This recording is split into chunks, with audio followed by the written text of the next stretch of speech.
Salut à tous, c'est Ré, aujourd'hui on se retrouve pour une nouvelle vidéo, j'espère que tu vas bien, moi ça va super.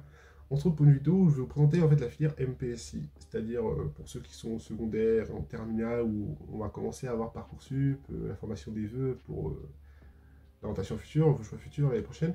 Et pour ceux qui sont intéressés par la filière MPSI ou même les classes préparatoires en général et qui n'ont pas assez d'informations de par leurs professeurs ou même de par leur, ouais, les forums, tout ça, ou ce qu'ils ont sur Internet. Donc, je vous fais cette vidéo pour vous présenter les classes préparatoires aux grandes écoles, avec ma filière dont je suis actuellement, c'est la filière MPSI. Avant que la vidéo commence, n'hésite pas à mettre un like et à t'abonner pour voir ton intérêt pour la prépa en question, et on va pouvoir commencer. Donc voilà, on va pouvoir commencer à faire une petite présentation PowerPoint sur la tablette et tout, donc ça va être sympa. Non, en vrai, sérieusement, les classes préparatoires aux grandes écoles, donc déjà, nous sommes en fait encore dans un lycée pendant 2 ans, aussi une classe, on va dire une classe à taille humaine, c'est-à-dire 35 à 48 élèves, donc ça rejoint à peu près ce qu'on faisait encore en terminale, hein, des classes de 35 élèves. Et pendant ces 2 ans, en fait, on va préparer des concours pour, du coup, rejoindre les grandes écoles d'ingénieurs. Mais la classe préparatoire ne se résume pas à devenir un ingénieur. Vous avez plein d'autres débouchés, et c'est pour ça, en fait, qu'on parle de la formation qui ouvre le plus de portes possible. Pourquoi? Parce que tu peux sortir en tant que professeur, chercheur, bien sûr, ingénieur. Tu peux aussi travailler dans la police scientifique, travailler dans la finance, même il y a peut-être une débouchée pour aller en médecine, pourquoi pas, c'est peut-être possible. Donc voilà, c'est pas simplement grande école ingénieur, tu vas là-bas, forcément t'es ingénieur, tu construis des ponts, etc., comme dirait mon prof. Du coup, les classes préparatoires aux grandes écoles, que je vais simplifier maintenant par CPG, il y en a de toutes sortes, hein, des littéraires, des scientifiques, des économiques, etc. Nous sommes du coup des classes préparatoires scientifiques. Et dans ces classes préparatoires scientifiques, il existe encore plusieurs filières. Donc parmi les classes préparatoires scientifiques, nous avons les prépas MPSI, hop là, donc ça c'est la mienne. Nous avons aussi les prépas MP2I, les prépas aussi PCSI, les prépas PTSI d'ailleurs aussi, voilà, les prépas TSI, et les prépas un peu exotiques, on va dire les prépas ATS, quoi. Donc voilà, MPSI, MP2I, PCSI, PTSI, TSI et ATS. Donc, ce sont tous des classes préparatoires scientifiques auxquelles tu prépares les concours d'école d'ingénieur. Mais parmi ces différentes filières, il y en a où il y a des matières qui sont beaucoup plus accentuées. Par exemple, pour la MPSI, ce sont les maths qui sont beaucoup plus accentuées. Pour la MP2I, ce seront du coup l'informatique. Pour la PCSI, ce serait la physique et la chimie. Pour la PTSI, ce serait la physique et les sciences ingénieurs. La TSI, ce serait un peu une sorte d'équilibre et c'est réservé aussi pour ceux qui font les bacs technologiques où c'est bien réparti en termes de maths et de physique et si en termes de volume horaire, bien sûr. Après, pour les prépa tests, pourquoi c'est un peu exotique? Parce que tu ne peux pas faire une prépa test après le bac, c'est-à-dire dans le sens où c'est quand tu fais 2 ans de BUT, 2 ans d'études en BTS, en DUT et même aussi en licence, je pense. Et tu as envie de te reconvertir, ouais, t'as envie de te reconvertir en prépa pour passer les concours. Parce que en fait, tu juges en fait que ton niveau en BTS, en DUT n'est pas assez pour les écoles d'ingénieurs, du coup tu fais une sorte de remise à niveau en prépa ATS pour ensuite préparer les concours pour rejoindre les écoles d'ingénieurs. Bon, maintenant on va parler du coup principalement de la MPSI parce que je suis actuellement en MPSI, en classe préparatoire. En termes de volume horaire, nous avons quoi? Nous avons du coup 12 heures de maths par semaine. Ah, 12 heures de maths. Nous avons 12 heures de maths par semaine avec par exemple quoi? Nous avons 8 heures de cours, je crois. Ouais, 8, non, 8 heures. 8. Donc 12 heures de maths par semaine avec 8 heures de cours. 8 heures de cours, je vais marquer juste cours magistraux parce que c'est le même délire qu'à la fac, hein. C'est vraiment genre, le prof il parle, t'écris et puis basta, tu cherches pas à comprendre. Après, nous avons 4 heures de TD. Donc là, c'est différent du lycée où en fait, quand on faisait cours en maths et après le prof il disait bon, allez, on va faire un petit peu d'exercice et dans 15 minutes on corrige. Bah là, c'est totalement différent. C'est-à-dire que tu rentres chez toi, tu travailles l'exercice en avance, tu vois. Et arrivé en heure de TD, en fait, le prof, il te dit c'est quoi la réponse et voilà, il corrige, quoi. Il te laisse pas le temps de chercher en classe, on n'a pas le temps, en fait, de faire ça. Donc, c'est vraiment juste, il te donne les méthodes, tout ça, pour bien résoudre les exercices. Et si t'as pas compris, quand tu l'as cherché toi-même, je sais pas, hier soir, ben, il va t'aider, tu vois. C'est plus dans ce sens, c'est plus dans ce sens-là, par exemple. Après, en physique, nous avons quoi? Nous avons 8 heures de cours par semaine avec 5 heures de cours magistraux, on va dire, et 2 heures de TP. Voilà, 2 heures de TP, avec aussi 1 heure comment dire, 1 heure de TD aussi. Voilà, ça. Et sachant que les heures de TP et de TD se font en fait en demi-groupe. Pour les maths, c'est une petite exception. Nous avons 2 heures en demi-groupe et 2 heures en classe entière. Voilà pour la physique. En SI, nous avons 3 heures de 2 heures. Nous avons 2 heures de SI par semaine, avec du coup 1 heure de cours pareil, hein, de cours en classe entière, et 1 heure aussi de TP. Donc voilà, c'est en demi-groupe, donc c'est-à-dire en fait, il y a la moitié du groupe qui va en SI, en TD, après l'autre moitié qui va en physique, en TD, quoi. Ensuite, nous avons l'informatique, nous avons 3 heures d'info, voilà. 3 heures d'info avec 1 heure aussi de cours magistraux, et 2 heures de, on va dire, 2 heures de TP slash TD, quoi. En fait, pourquoi TP slash TD? Parce qu'en fait, nous sommes en salle d'informatique et le prof nous donne en fait une fiche d'exercice et on doit en fait manipuler, quoi. Donc c'est en même temps TD, en même temps TP, quoi. Qu'est-ce qu'on a? Nous avons ensuite les heures de langue qui sont très importantes. Donc, nous avons 2 heures de français, 2 heures de français de cours, donc c'est très peu en vrai dans la semaine en réalité. Donc 2 heures de cours de français, ensuite 2 heures de LV1. La LV1 est obligatoire en classe préparatoire. Après, tu es libre de prendre LV1 anglais ou bien LV1 allemand, espagnol. Bon, ça dépend du coup du lycée auquel tu vas en fait rentrer en prépa et ses disponibilités en termes de langue, quoi.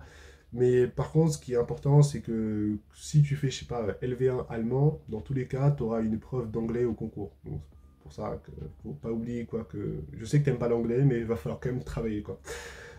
Par contre, la LV2, elle est optionnelle, c'est-à-dire que tu n'es pas obligé de la prendre, tu n'es pas du tout obligé de la prendre. Donc, c'est-à-dire que, par exemple, moi, pour mon cas, je faisais au lycée espagnol en LV2, bah, j'ai pas de cours d'LV2 actuellement en prépa, alors que j'aurais pu, hein, bien sûr, 2 heures par semaine en plus aussi.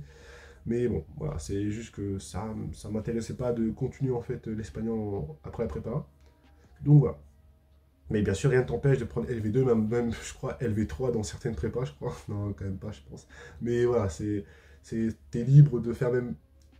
Si par exemple au lycée tu faisais LV1 anglais, LV2 allemand, bah tu peux ensuite changer par exemple en prépa, tu vas faire LV1 allemand et LV2 en anglais. Rien ne t'empêche. C'est vraiment toi et tes disponibilités, ton envie, si tu as envie de travailler un peu plus en prépa, tout ça, etc., quoi. Donc voilà, en tout cas en ce qui est des volumes horaires, et ça bien sûr c'est pour le premier semestre. Pourquoi? Parce qu'en fait à partir du second semestre, la classe se divise en deux, c'est-à-dire que nous avons les MPSI ici par exemple. Nous avons les MPSI et en fait la classe se divise en deux, c'est-à-dire que nous avons les MPSI hop, avec l'option SI et les MPSI avec l'option info. Pourquoi? Parce que en fait, au second semestre, vu que la SI, enfin, oui, vu que la SI et l'info ce sont en fait des options, et en fait, au premier semestre, ils nous donnent en fait les deux cours en même temps pour qu'on se dise, oui, je suis plus info, je suis plus SI, ou j'aime plus l'info, j'aime plus la SI, ou bien c'est plus facile l'info ou la SI, bref, hein. C'est en fonction de toi et tes dispositions. Donc la classe se divise en deux, avec d'une part ceux qui font MPSI avec l'option info, et d'ailleurs, je dirais même l'option info plus plus en fait. L'info plus et l'info normale et l'info plus. Pourquoi? Parce qu'en fait, même en fait, c'est genre l'info normale, en fait, on l'appelle généralement ITC, informatique tronc commun. Donc là, les 2 heures, les 3 heures d'info qu'on a ici, c'est l'informatique tronc commun. Et bien sûr, ceux qui font MPSI avec l'info en option, eux, ils ont plus eux, par contre, ils ont plus du tout de cours de sciences ingénieurs. Donc voilà, donc c'est-à-dire que si vraiment tu étais en MPSI au premier semestre et que tu n'aimes pas les sciences ingénieurs, bah, tu peux littéralement arrêter au second semestre si tu prends bien sûr l'option info. En prenant cette option, tu apprends en fait un nouveau langage de programmation qui est le langage Camel. Donc avec l'informatique tronc commun, on apprenait le langage Python, voilà, donc, comme au lycée aussi. Mais là, par contre, c'est le langage Camel, c'est un langage beaucoup plus rigoureux, beaucoup plus mathématique, etc., etc., tu vois. Et généralement, c'est les brutes qui vont en MPSI info, et après, les gens normaux, hein, ils vont en MPSI ici. Donc, par exemple, pour la MPSI ici, tu gagnes quoi en allant? C'est tu conserves tes cours de sciences ingénieurs, tu as toujours tes heures de info normale, informatique tronc commun. Et pourquoi en fait ce choix d'option est important et pas vraiment genre tant que ça à négliger en fait quand on est en classe préparatoire, parce qu'en fait ça peut avoir des répercussions sur ton orientation en deuxième année en classe prépa et aussi sur tes concours. C'est-à-dire en fait que la classe est divisée en deux parties, donc ceux qui font info et ceux qui font SI. Mais en fait en deuxième année, vous avez quoi? Nous avons deux classes. Quand on est en MPSI, c'est la MP et la PSI. Et bien sûr, ceux qui ont fait MPSI avec l'option info, eux ils n'ont plus de cours d'SI, donc eux ils vont directement en MP par exemple. Alors que ceux qui font MPSI avec l'option SI, eux, ils peuvent aller en MP aussi. Mais par contre, vu qu'ils ont gardé les cours d'SI, ils peuvent aller en psy. Donc c'est physique, sciences, ingénieurs. Et ça, les physiques, sciences, ingénieurs sont du coup un peu moins poussés en mathématiques et on a accentué du coup les cours de physique et les cours de sciences, ingénieurs. Alors que la MP, c'est vraiment très très mathématique, quoi. Genre, t'as augmenté ton niveau en maths et tu baisses un peu ton exigence en physique et en sciences ingénieures, quoi. Donc voilà, donc c'est pour ça en fait que ton choix d'option a des répercussions sur ton orientation future. Et bien sûr, bah, vu que c'est deux filières différentes, la MP et la PSI, donc du coup, bah, au niveau des concours, vous n'avez pas les mêmes coefficients, etc. Donc c'est vraiment, ton choix d'option est très important pour en fait enfin, ton futur en prépa, mais ta suite dans tes études, tu vois, et aussi pour tes concours, quoi. La prépa aussi, ce qu'il faut savoir, c'est que c'est un engagement. C'est littéralement un engagement, c'est-à-dire que vous avez, sur ton emploi du temps, il peut vraiment être très modifié, genre, accessoirement, tu vois. C'est-à-dire que par exemple, moi là, j'ai pas cours l'après-midi en prépa. Par exemple, au second semestre, on va commencer à avoir des cours de TP, de SI ou bien même de TP d'info au second semestre. Si tu prends l'option info et l'option SI. Donc tu vois bien, c'est un engagement. Donc si toi, si t'avais des trucs à faire, je sais pas, le mercredi après-midi, bah voilà quoi. Et même des fois, c'est marrant, mais genre, les contrôles d'informatique, enfin de informatique tronc commun, bah, ils se font le mercredi après-midi, alors que t'as pas cours. C'est-à-dire que clairement, si t'avais si t'avais quelque chose à faire ce jour-là, bon bah tu vas annuler quoi. C'est vraiment un engagement la prépa quoi. Et par exemple aussi, pour le DS de 4 heures de français, bah ça a été banalisé le mercredi après-midi, donc de 14h à 18h quoi.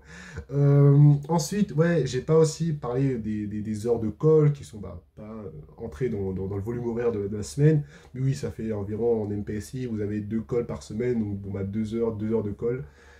Sans compter aussi les DS de 3 4 heures aussi. Donc voilà, c'est pas fixe. Alors si l'école par contre c'est fixe, mais, mais sinon en termes, je parle juste simplement en termes de volume horaire de cours. Voilà un peu ce qui se passe.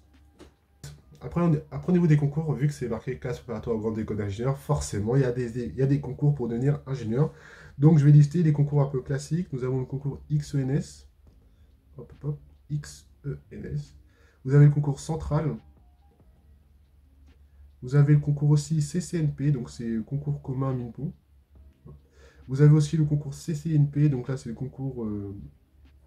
Par contre, celui-là c'est le concours, c'est le concours classique quand tu es en classe préparatoire. C'est le concours quand tu es en classe, quand t'es en classe prépa, et que c'est que vraiment tu travailles bien, tu travailles sérieusement, tu as au moins une école dans le concours CCNP. Donc et après, à la fin, je vais mettre un peu, je vais faire une sorte de petite distance. Tu as en fait le concours E3A.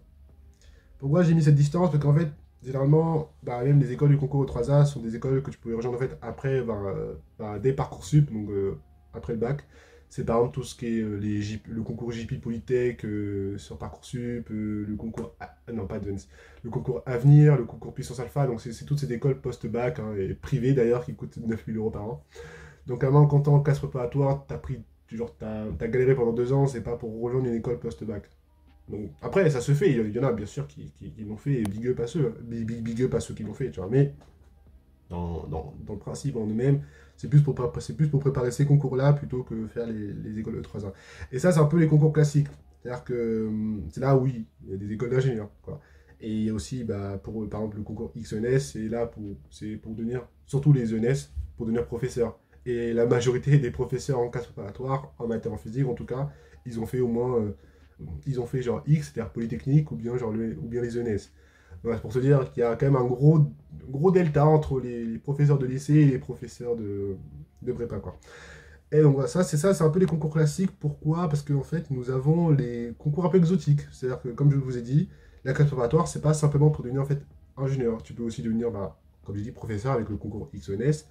Vous pouvez aussi devenir bah, travailler dans la police scientifique avec le concours qui lui est dû. Vous avez aussi les concours bah, pour rejoindre du coup les écoles aussi après le bac, hein, donc tout ce qui est concours EPITA-IPSA, je crois ici, le concours aussi INSA, post-bac. Vous avez, ouais, vous pouvez, police scientifique, comme j'ai dit aussi, vous avez le concours, qu'est-ce qu'il y a d'autre? Ouais, le concours ENAC pour devenir aussi pilote de ligne, et vous avez aussi tous les concours pour travailler du coup dans l'armée, hein, donc il y a le concours école de l'air, ENAC, ENAC fonctionnaire, ENAC civil, tout ça. Donc c'est toutes ces écoles-là qui, bah, où t'es pas forcément en fait ingénieur, tu peux être pilote, chercheur, professeur, travailler dans la finance avec certaines écoles. Tu peux, je pense, il y a peut-être moyen, je suis pas sûr, dites-moi en commentaire en tout cas, que même en allant en classe préparation scientifique, tu peux même faire les concours en fait des écoles de commerce. Donc aller en école de commerce peut-être. Après, bien sûr, je pense que si, le sujet va être compliqué, mais ça peut se faire, je pense. Bah, dites-moi en commentaire si je me trompe ou pas. Et Vraiment les concours classiques, comme que j'ai listé ici, où en fait la majorité des classes préparatoires en fait, bah, vont faire ces concours. Et il y en a qui peuvent bah, en fait juste aller en prépa et kiffer leur vie, et même voilà, aller, je sais pas, police scientifique, etc., quoi. Et en fait, bien sûr, tu n'es pas obligé même de faire ces concours, tu peux même aller à la fac directement. Pourquoi? Parce que tu as en fait je vais dire un phénomène, mais tu as ce côté de double inscription, c'est-à-dire que quand tu es inscrit en classe préparatoire, tu es en même temps inscrit à la fac. C'est-à-dire que, vu que la classe préparatoire, au bout des 2 années, tu n'as pas de diplôme, hein, comme un BTS, je sais pas quoi, non, tu n'as pas de diplôme. Donc tu passes 2 ans à te tuer pour à la fin, pendant 2 ans, ne pas avoir de diplôme. Hein, c'est vraiment pour préparer les concours et après, oui, aller en école d'ingénieur et avoir ton diplôme. Mais quand tu fais ces 2 ans de prépa, tu n'as pas de diplôme. Donc pour genre, ne pas empêcher les élèves à recommencer, je sais pas, en L1 par exemple, bah, il y a du coup cette double inscription où les gens sont en même temps inscrits en prépa et en même temps inscrits à la fac. C'est-à-dire que quand ils valident une année de prépa, ils valident c'est comme si ils avaient validé une année de fac. Donc c'est-à-dire qu'après tes 2 ans de prépa, bah, tu as en fait fait une licence 2 dans une filière que tu auras choisie bien sûr. Et moi, en l'occurrence, je suis inscrit en classe préparatoire MPSI au lycée Corneille et je suis en même temps inscrit à l'université de Rouen en filière physique, mécanique et électronique, je crois. Et donc ça fait qu'au final, après tes 2 ans de prépa, tu peux aller ou ensuite, tu peux continuer en fait en licence, en L3 dans ta licence que tu auras choisie en fait. Donc voilà, c'est pour ça en fait que quand peut-être vos profs vous ont dit pour la classe préparatoire que c'est la filière qui vous empêche, enfin qui vous ferme le moins de portes, bah, c'est littéralement le cas parce que tu peux faire tout et pas tout et n'importe quoi, mais en tout cas, voilà, t'es assez libre encore de ce que tu veux faire pendant ces 2 ans, quoi. Donc t'as encore 2 ans pour réfléchir si t'as envie d'être ingénieur ou si t'as envie d'être, je sais pas, pilote, n'importe quoi, n'importe quoi, n'importe quoi, tu vois. Donc là, on arrive à la fin de cette vidéo, j'espère qu'elle t'aura plu, que je t'aurai un peu plus aiguillé sur les classes préparatoires aux grandes écoles, et bien sûr en MPSI, dont je suis actuellement. Puis voilà, j'espère que tes choix Parcoursup se passeront bien, hein, que tu feras du coup les bons choix, hein, bien sûr, hein, ne pas juste faire un seul vœu et, et risquer, quoi. Donc voilà, c'est encore les vacances, prenez soin de vous, profitez bien encore de vos proches, etc. Et moi je vous dis à la semaine prochaine. Allez, peace.